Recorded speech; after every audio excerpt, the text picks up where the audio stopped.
After an emotional episode of New Friends, we lost Ilias Pound way too soon, and Claire has jumped off the porpoise. Join us this week as we discuss Outlander. You're tuning into the destination for TV superfan discussion, AFTERBUZZ TV. And now, let the buzz begin. Hey everybody, I'm Rachel Goodman. It's just me today, so if anyone is in the live chat and wants to chime in, all my questions are directed to you guys, who are my co-hosts for tonight. You can find me on Instagram or Twitter at Rach Goodman, or on Facebook at Rachel Ann Goodman. So let's go ahead and jump in and start talking about this week's episode. It was season 3, episode 10, Heaven and Earth. And I did watch the ending where they were talking about why they were discussing it, or why they were calling it Heaven and Earth. In particular, it was the quote that Jamie basically made to Fergus about moving heaven and earth for the person that you love. So my first question for everyone in the chat, as we go through the episode tonight, what did you think of this moment between Jamie and Fergus? What do you consider moving heaven and earth for the one that you love? And I'm just going to read a couple of comments, and then we'll go ahead and move on with the episode and start talking about it. So Eric Jackson, we were talking about the rabbit's foot. He says, so the rabbit's foot worked, gave Claire the good luck that was keeping him safe. Elizabeth Brown, this show always makes me cry. Denise Wells, Jamie makes me cry because I can't have him, because I'd have to travel back in time, and I don't have those fancy time-traveling stones. Don't we all wish we had them? And then Elizabeth says, oh, where are the other ladies, Rachel? I think they are away this week, but they'll all be back next week, and we'll have a full panel. So Nate the F says, very cool. I feel so special and important being part of this live show. Definitely. Nate the F says, I loved it. My heart melted when he said, mon fils, my son in French. Terry Drosselmeyer, Jamie was being a jerk. Huh. Interesting. Yeah. Denise says, Terry, when? What did he do? I'm actually curious too, Terry, if you want to fill us in. I personally didn't think he was being a jerk this episode, but Terry says Jamie was mean to Fergus. Oh, that's true. He was a little mean. And I think the way I took it too is that the way Jamie was treating Fergus was almost like Fergus didn't know what love actually was, especially when he made the heaven and earth comment. It's like basically Jamie was like, well, I know what love is and you might not. But as we see, Fergus probably does know what love is based upon what he ended up doing. Crystal Merritt says, when Claire jumped overboard, grr, I screamed. So I wasn't sure what to make of it because I was trying to remember what time of year this was too, because they, depending upon where they are at this point and what time of year it was, that water was probably incredibly cold. But I'm guessing from the previews we saw next episode that maybe they're in the beginning or middle or late summer, because it seemed it seemed like they were not in cold water. It seemed like she was pretty, she got sunburned. Eric Jackson says he was extorting Fergus, trying to get Fergus to steal the keys in exchange for his blessing. Hubby Joe, I know what love is, and I would do anything possible for my wife. Interesting. Well, and Jamie seems to believe, Jamie, okay, so let's just start talking about the episode, and then I'll keep reading the comments as they come in. So we picked up where Claire had been kidnapped, and, kidnapping, if you want to call it that. That's what I'm calling it. You guys let me know what you think, if it was a kidnapping, if, I don't know, because do you guys think Claire could have done more to stop what happened to her being on the porpoise? So we pick up where she's on the ship, and then suddenly we kind of go back and we see Jamie on the Artemis. And The first thing I thought was worth mentioning was that Jamie and Fergus are kind of talking about Marcelly, and Jamie makes a comment like, "Are you sure? I get the feeling that you're trying to impress me, and that's what this is all about." And before they really get a chance to talk about it, Jamie ends up being taken below the decks and kind of held, in a way, kind of held as a prisoner. And that's that. So it was kind of a very sad turn for Jamie after everything he's been through in prison to see him getting slammed into this kind of jail cell, for lack of a better term. Elizabeth Brown says, Fergus did the right thing. He didn't want Marcelly to be alone with all the guys. I agree with you.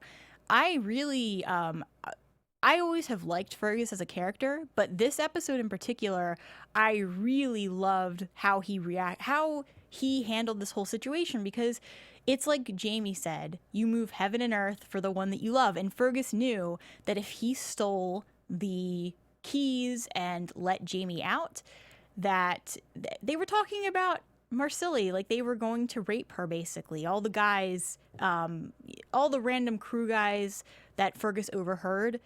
So it sounded like Fergus was protecting her and moving heaven and earth to make sure that she would not be harmed, even if that meant not helping Jamie.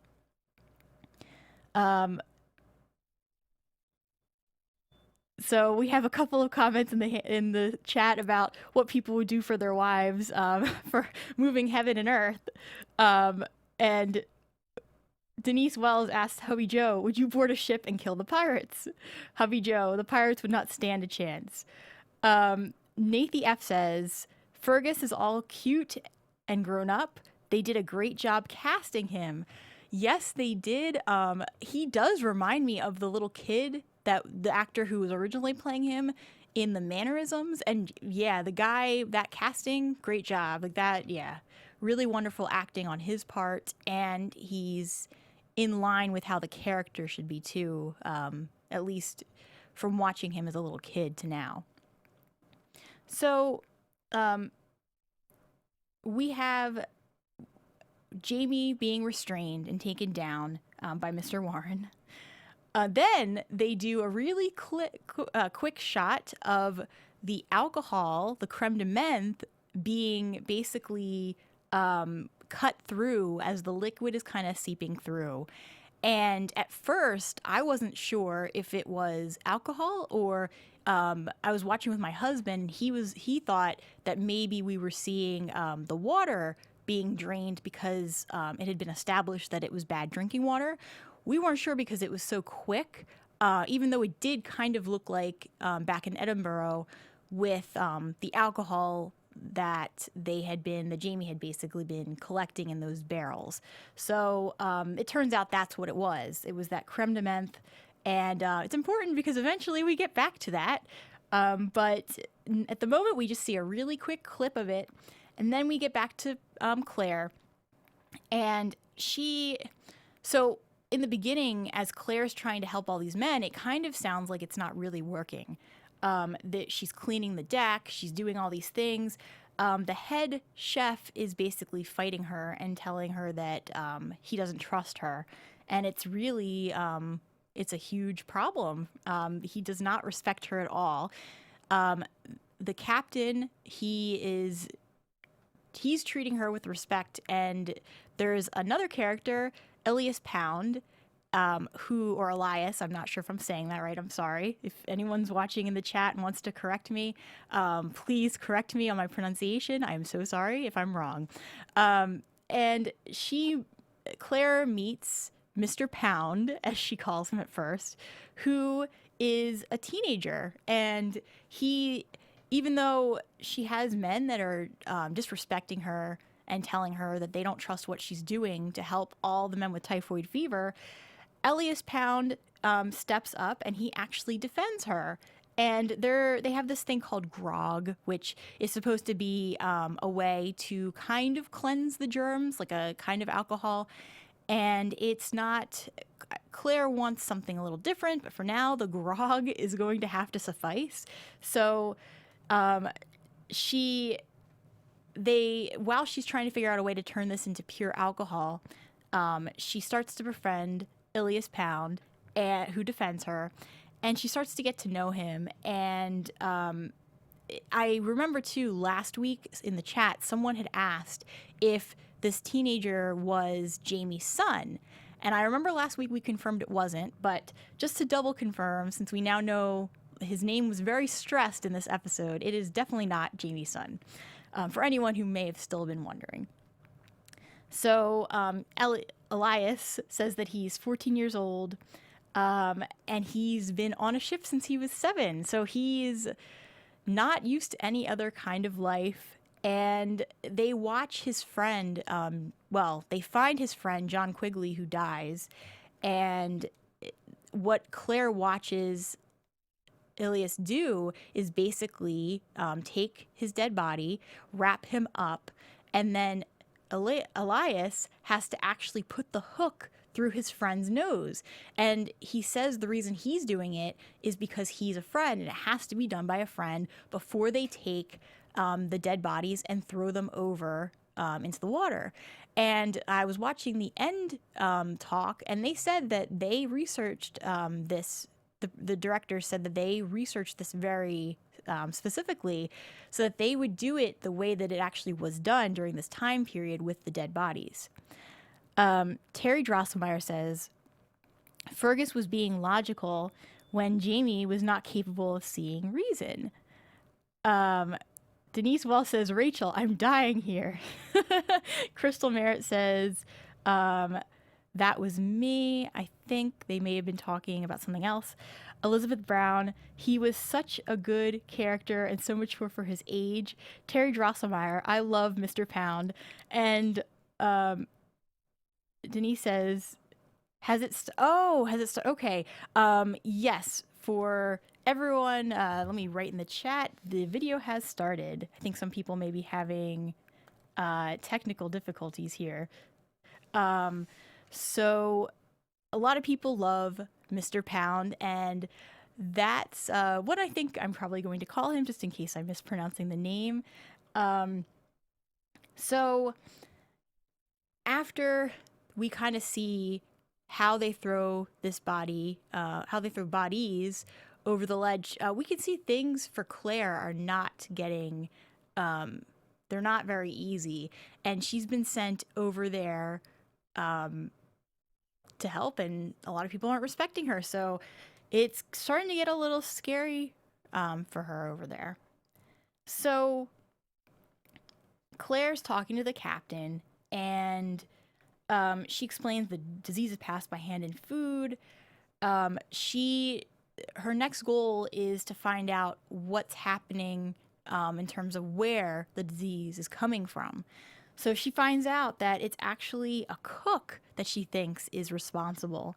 So she ends up confronting this cook, but the head chef / cook, I don't know his official title, he was really hesitant about her logic and didn't believe her and thought that it was some kind of, this is some cursed woman, is the way this guy is basically how he treated it.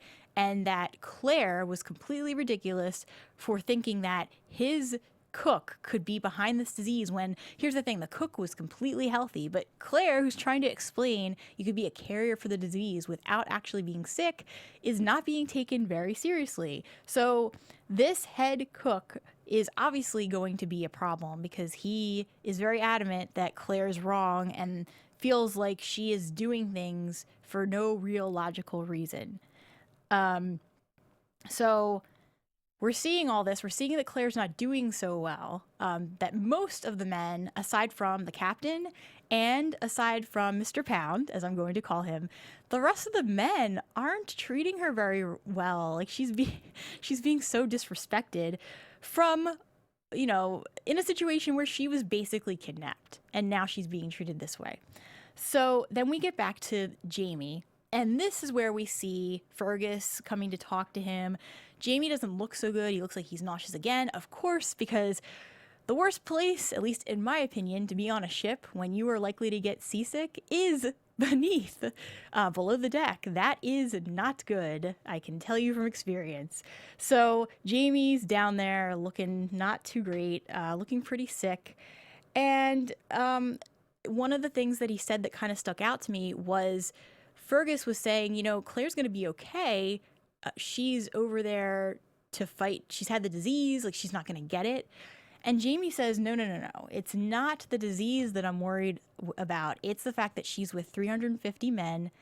Yeah, period. That, despite the ending tone of my voice, no, it was a period. It was the fact that she was just going to be there with a bunch of strange guys. And yeah, that is very logical on Jamie's part.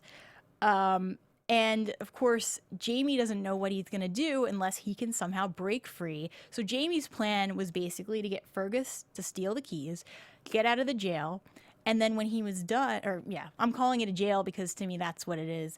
And then basically it sounded like what Jamie wanted to do was convince some of the other crew members to take over the ship and then go after the porpoise. So Fergus, which I actually agreed with him on all of this, one, there was no chance that they would actually get away with this. And then two, he made a really valid point that the porpoise was so far ahead. What was to say they'd actually catch up to it? So we do have some comments in here. Elizabeth Brown says, the funeral scene was so moving.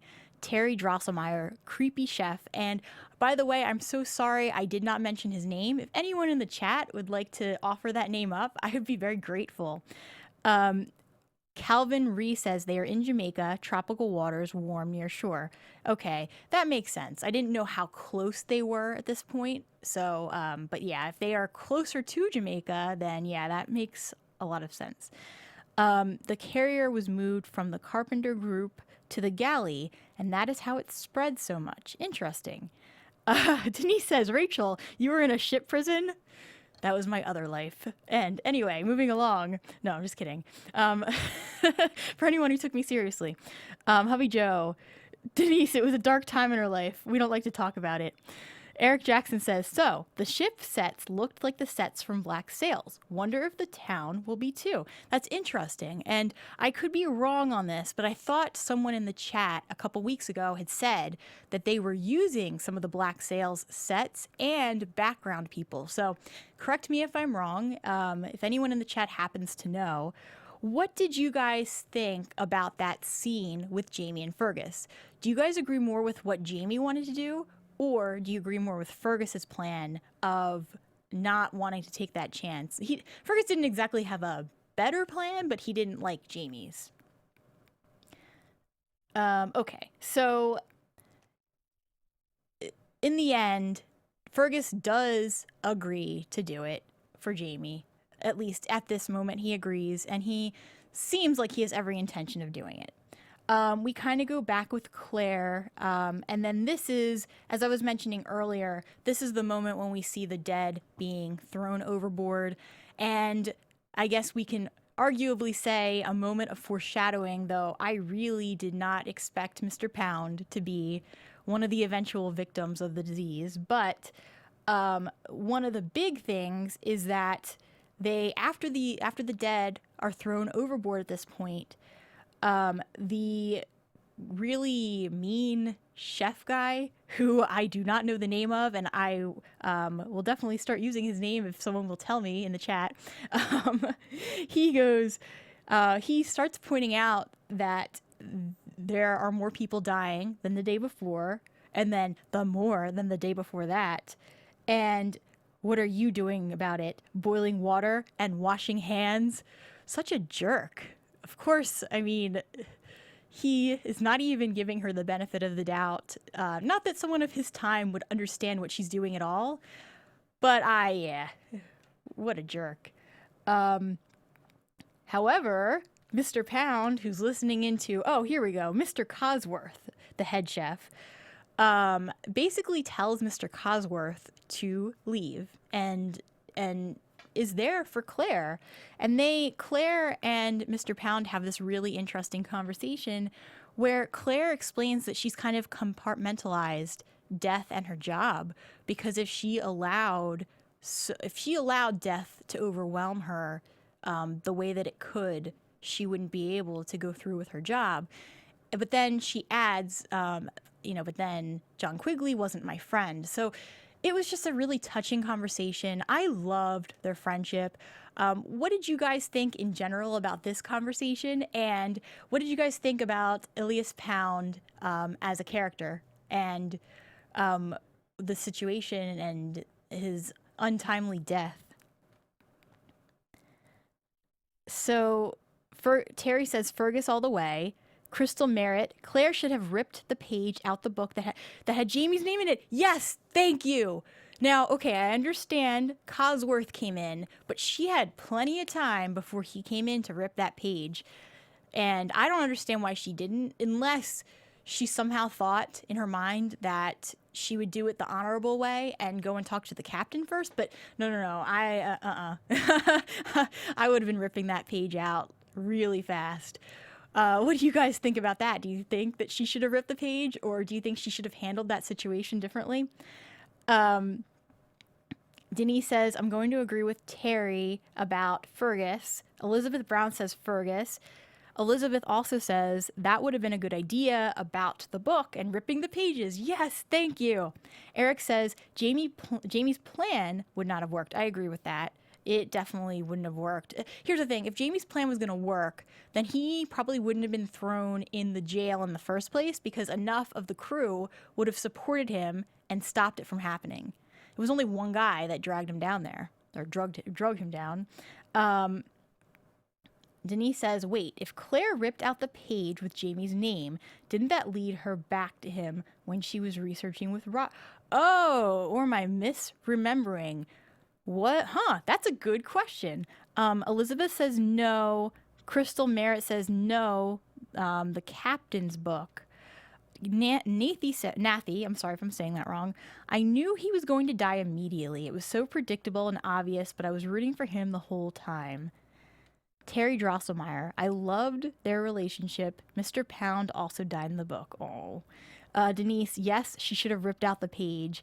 Terry Drosselmeyer, ripping the page, he could just write it again. Yeah, that's true.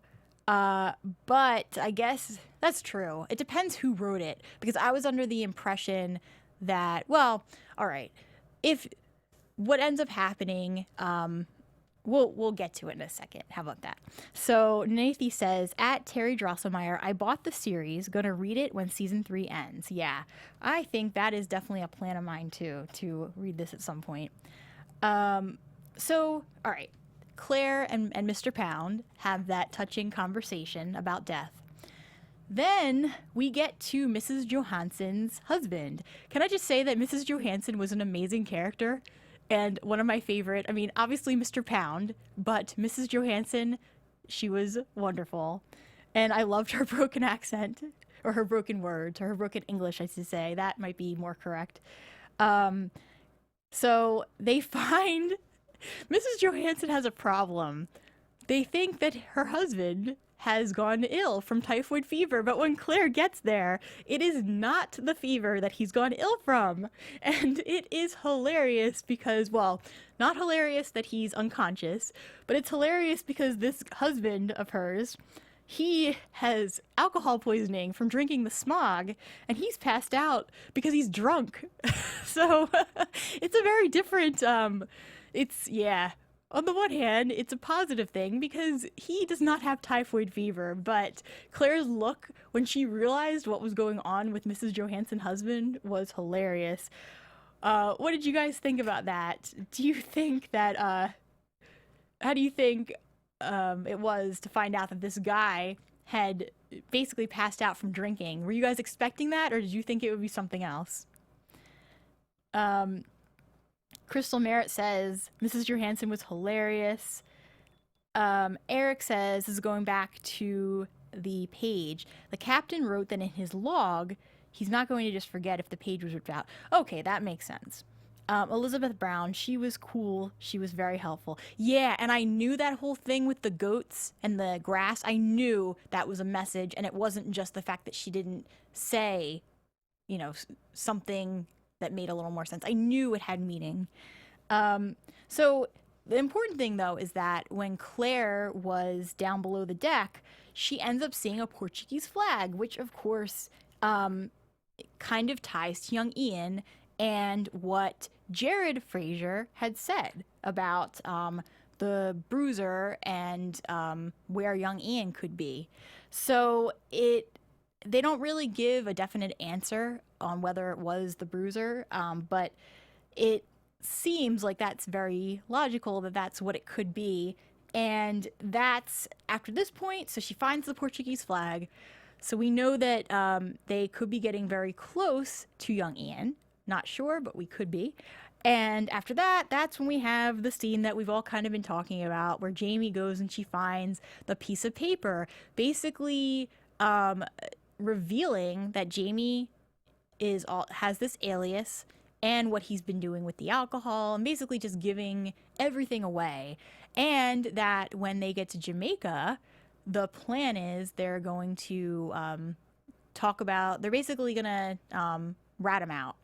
So now Claire starts to worry and realizes she needs to do something or get to Jamaica first before Jamie gets there, because then they're going to, I think they mentioned it and said they were going to hang him once he did. So this is when Cosworth comes into the office, and I thought he was going to try to rape her. That's the feeling I got. What did you guys think? What did you think he was going to do? I didn't necessarily think he was going to rape her. I didn't think he was going to get away with it, but I had the feeling he was going to try something. Right now, I mean, I especially don't like this guy, but I was really worried for Claire, and I got really scared that something bad was going to happen to her.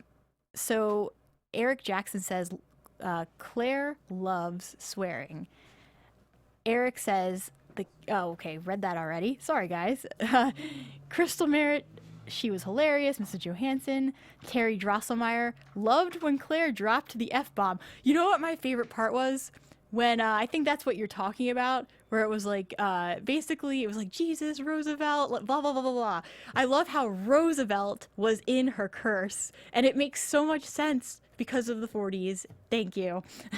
And being from that, well, okay, not that she's in the 40s anymore, or was, I know she came from the 60s, but the fact that she lived during World War II, it makes complete sense that she would be using Roosevelt in her curse words.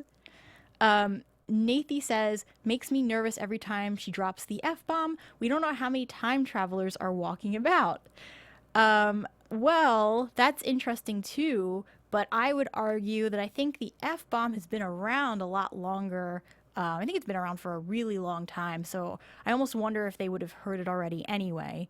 But good point, like the Roosevelt part, I think they would have been very confused. Crystal Merritt, so did I think about Claire and being worried for her with Cosworth.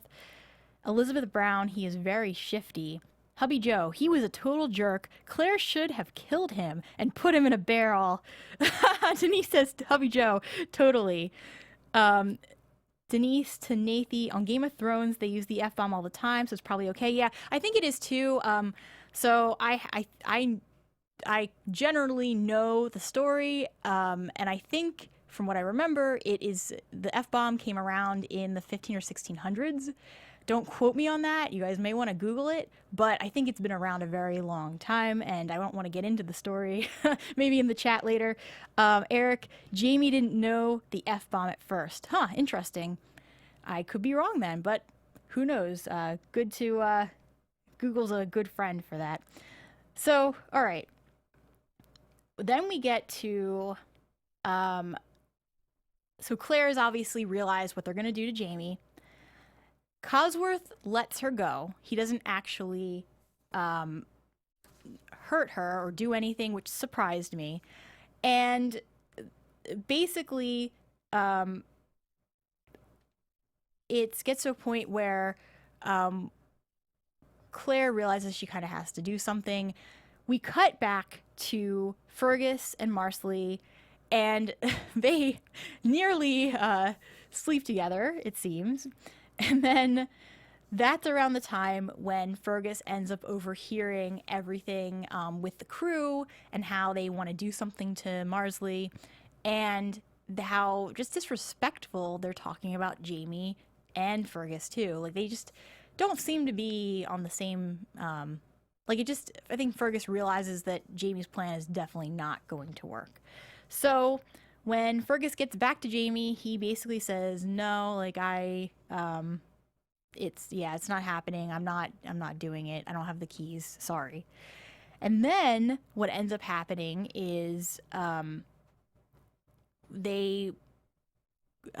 Marsley goes down and basically says that they're gonna, like, she's convinced the captain to let Jamie out of the jail as long as he basically pleads that he's gonna be loyal. So Jamie ends up doing it. He gets out of jail. Of course, I'm gonna keep calling it jail. So then we get back to Claire and we find out about Harry Tompkins. He's the one, if you guys remember, who was involved with the fire at the print shop, and he was the one snooping around. He's the one who ended up getting burned in the eye, and he basically, so Claire goes and she finds him under the pretense that she thinks he may be a carrier for the disease, even though she obviously knows that's not true. She just wants to find out, she figures out that this was the guy who was going around talking about Jamie, basically. And so she ends up talking to Harry Tompkins, who already knows that she is Mr. Malcolm's wife. So the cat's out of the bag there. And Claire turns around with a knife and she goes, "You are going to talk." Okay, so kudos to Claire for being for being so strong. But it was hilarious that basically Harry Tompkins was like, "What, you'll kill me? Go ahead. My career's over anyway, thanks to the scars on my face." And how they wouldn't advance him because they didn't feel that he was fit for duty. Going back to some of the comments here, Eric says, time travelers can identify themselves using the F-bomb as a code word. Oh, because Nathy says, remember when Gayla said effing? That was when Claire realized she was from the future, or at least that's when I did. Interesting. Nathy says, no guys, it wasn't really a curse until after that period. It could be, yeah. I think there's actually a long history with that word, but it doesn't mean that people use that word until later. Would it be interesting to find out? Terry Drosselmeyer says, another creepy guy. Claire was badass this episode. Thank you. Eric Jackson. Yeah, that was pretty gangster of Claire, getting him locked in the brig. Yeah, I was like, cool. And then when she brought out the knife, I was like, yes. So before we finish up talking about the episode, let's kind of just segue into just a brief advertisement that I am going to talk about from the History Channel, the show Vikings. I'm just going to read this. It'll be easier than me summarizing it, so bear with me for a few seconds here. So, History's critically acclaimed series, Vikings, will premiere with a 2-hour season premiere airing Wednesday, November 29th at 9 p.m. Eastern Standard Time. Season 5 begins with Ivar, the Boneless, asserting his leadership over the great heathen army, while Lagertha reigns as Queen of Kattegat. Ivar's murder of his brother, Sigurd, sets the stage for vicious battles to come. This season is full of starting alliances and unbelievable betrayals as the Vikings fight to rule the world. So, if you guys want to check out a really cool history show, Vikings sound like it's going to be pretty good. So, back to Outlander. Denise, oh, Vikings is really good. It sounds pretty interesting. Denise, Ragnar is as hot as Jamie, just in a different way. So, speaking of Jamie, we're back with him. Basically, he gets out of the jail, as I was saying before, and they sort of try, he has a conversation with Fergus, and Fergus basically says, perhaps I love too much. And this is when he's saying he's not going to help him. Jamie ends up getting out. Eventually, after Jamie gets out, he does give Fergus and Marsilli his blessing. So finally, we get back to Claire. It seems like the worst of the disease is now over, and everyone is getting better. You know how you can tell that something good is happening? The fact that everyone was singing and they were playing a violin, and it just seemed like a lot of sunshine and bright light. Yeah, it was getting better, but then she goes over and Mr. Pound is sick. And it was incredibly sad, and I did not want it to be true. At first, I was hoping that he was just going to be sick and Claire would heal him.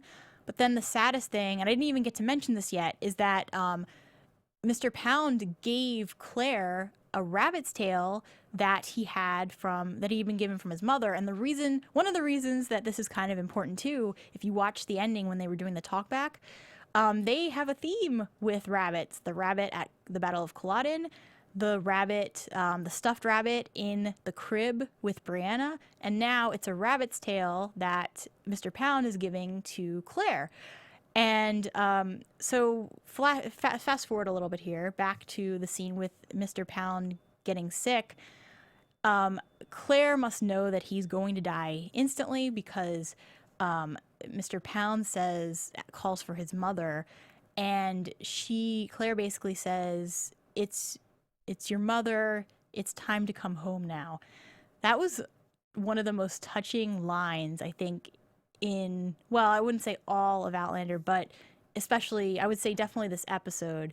What did you guys think about that scene? How did it make you feel? And then Claire ends up saying that she ended up missing the signs because she just thought he was tired. In any case, they end up doing the burial the same way as earlier in the episode, except this time they give Claire the hook to hook through Mr. Pound's nose because she's the friend who's going to do it. So I felt like that was a really interesting way to kind of tie up what they had been talking about earlier. So Crystal Merritt, I think I will check that out. Vikings, Denise, poor Fergus, Eric Jackson, so sad. Denise Wells, oh, good rabbit connections, Rachel. I didn't think of that. I didn't think of that either, but they had it at the end at the end of the episode, it was like a 3 or 4 minute talk where the directors and I think one of the producers was talking about it. Hubby Joe, it was a very touching moment. Elizabeth Brown, it made me cry so much. So basically, after this point, Claire, so Annika Johansson, who has been saying grass for goats, and I'm sorry if I did that accent wrong, but I had to. She's been saying grass for goats like this whole, not the whole episode, like one other time. And Claire thought it was just something random that she was saying because she didn't speak English too well. They reach Grand Turk, and when they get off, as they're getting off, Claire realizes that Annika is actually trying to help her, and that the reason why, so they're getting off onto this island with the goats to get grass for them so they can eat, I guess. And then Annika's thought is that Claire will run and that she'll go toward the port. And basically, Claire's goal at this point is to warn Jamie so that he doesn't go to Jamaica. However, the captain shows up and Captain Leonard. So he shows up and he basically, I feel bad for Claire, of course, but at the same time, even though I don't agree with how Captain Leonard is going about this, he does seem like a friendly character who is a good character in a way. And so I feel bad that Claire sort of had his trust, and this kind of is breaking it. But I also understand that she was trying to warn Jamie not to go. But in any case, Leonard finds her and takes her back to the ship so she doesn't get to go and try and warn Jamie like she wanted to. We cut back to Jamie, and this I really wanted to mention, how Jamie is looking at pictures of Brianna, with his glasses, which I wanted to mention. And, this is when Marcelly lets him basically allows him to, talks to the captain, and the captain allows him to get out of the jail, provided that he gives the oath of allegiance. And then we get back to Claire, and Annika's telling her to jump off the ship. And then we get my favorite, Jesus H. Roosevelt curse. I loved that line. Too bad that is no longer a timely curse word because it's hilarious. So we end with Claire jumping off the boat, and that's it for this week. So let's check out some of the final comments that we have. Angel Wolf, you could tell he was getting sick when she told him to go to sleep. His face was paler than normal. Oh, that makes sense. Crystal Merritt, but what island did they stop on? So, originally, I think it was Grand Turk is what they said when Claire stopped with Annika. Eric says, I think that beach with the little stream of water going into the ocean was used in Black Sails. And then Elizabeth says Grand Turk. And Crystal says, oh, thanks, Elizabeth. Okay, cool. So that is the end of the episode. I just wanted to talk a little bit more about the talk back at the end. I already mentioned the heaven and earth quote. The other thing I wanted to mention that I thought was pretty interesting was the HMS Torpus, the ship I guess they were using for the actual, for the set. They said they built it on the scale of what an actual ship would have been. So I thought that was interesting to note. Just to talk about a couple of predictions really fast too. If you guys in the chat want to add in what you think is going to happen, if you've read the books, don't spoil anything, I guess, because there are people in the chat who haven't read them. I haven't read them either.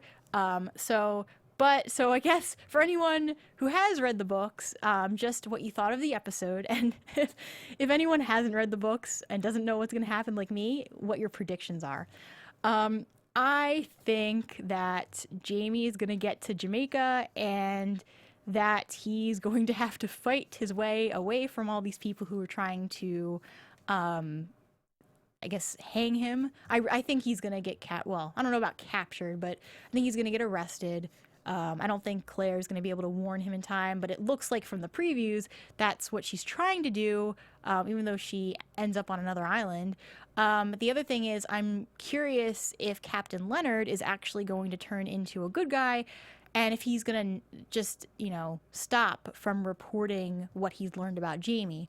That's the question too. And I love how when Claire asked him not to say anything, I love how he didn't really give an answer. Because if he had just said, okay, fine, okay, there goes the tension, but because we don't know either way, it's like keeping me on the edge of my seat.